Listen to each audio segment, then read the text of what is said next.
Calze piene di dolciumi, giochi e animazione, poi la tradizionale accensione della pira per il blues alla Veccia. Prato della Valle si prepara per la manifestazione che chiude queste festività, quest'anno occasionalmente anticipata al 5 gennaio per consentire sabato 6 il mercato.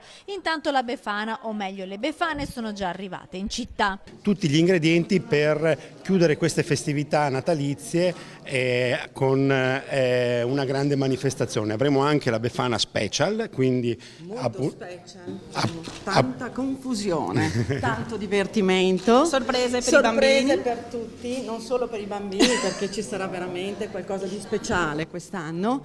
Siamo davvero delle mamme e Befane special. Per tutto il pomeriggio verranno serviti poi cioccolata calda e vin brulè con un'offerta minima che sarà devoluta alla casa di fuga per le donne vittime di violenza del comune di Padova. Realizzatori e animatori della grande pira saranno come sempre i vigili del fuoco. E anche quest'anno, ormai da 15 anni, siamo impegnati in questa attività, la facciamo con la felicità nel cuore, la felicità di portare, come dire, un po' di allegria ai bambini del Padova e provincia. L'accensione puntuale alle 18 nel Lobo davanti Santa Giustina, uno spettacolo irrinunciabile nonostante i dati allarmanti sulla qualità dell'aria. Il comune però rassicura padovani e spettatori.